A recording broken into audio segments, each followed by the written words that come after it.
hostage takers rarely endear themselves to their targets.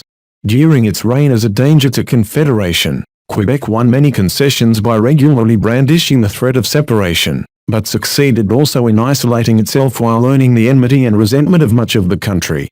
Fortunately, those ugly years are fading with the decline of the Parti Québécois and its aging adherents.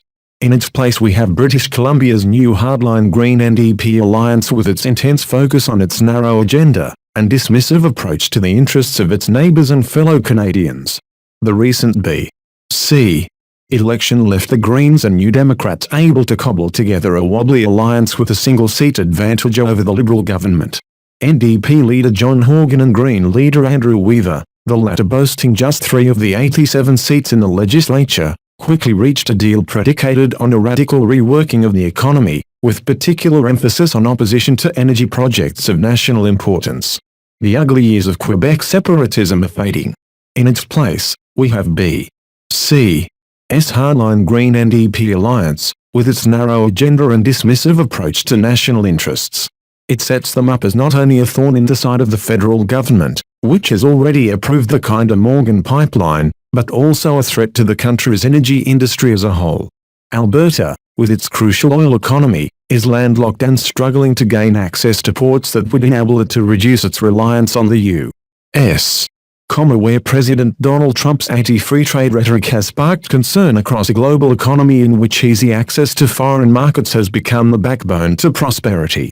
The uncertainty engendered by an erratic and unpredictable Washington has particular resonance in Canada, which exported $320.1 billion in goods and services to the U.S.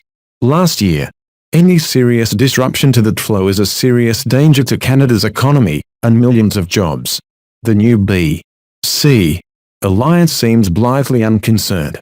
The coalition hasn't even taken office yet, and already Weaver is busily souring relations with Alberta, where Premier Rachel Notley is Canada's only other NDP premier and should be a natural ally. Canada, Notley said this week, can't be a country that says one of its 2 functional coastlines is only going to do what the people who live right beside it want to do. In a separate interview she noted that giving the coalition veto power over overall national benefits, then that's where we take the wrong path in relation to the 21st century economy. Right ? Weaver fired back that Notley should get with the program, disparaging warnings of the economic damage the Green-NDP plan could entail. I think British Columbians, quite frankly, are sick and tired of being told that the 20th century economy is the economy of tomorrow, he said. For good measure, he added that Prime Minister Justin Trudeau was a hypocrite for approving the $7.4 billion Kinder Morgan pipeline while promoting support for climate change initiatives. It's an approach that carries echoes of the days of PQ power in Quebec, when Canada was shrugged off as a pleasant enough place, but subordinate to the agenda of the province and its inward-looking ambitions. Anyone outside the separatist collective was of secondary importance. While separatism occupies no space in the new B.C. agenda, the insularity of its leadership and determination to have its way reflects the same narrow and parochial mindset.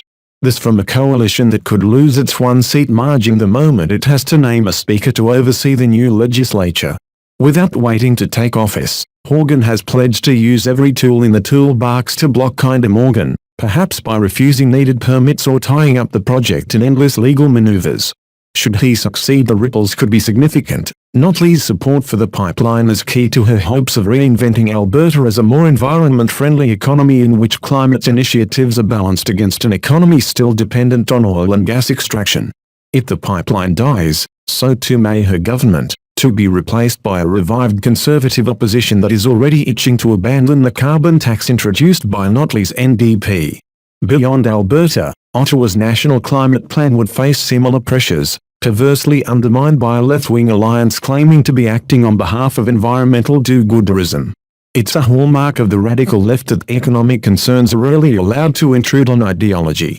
The Weaver-Horgan team have shown themselves to be firmly within that cap. The rancor from B.C.-led confrontationism could quickly spread.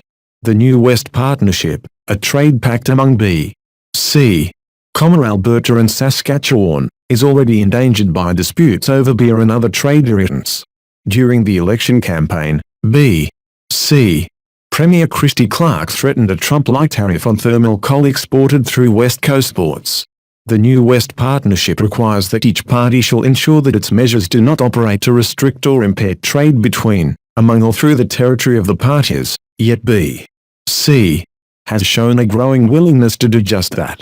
While erecting barriers to other provinces, B.C.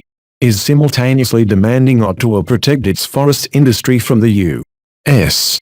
attack on Canadian softwood exports.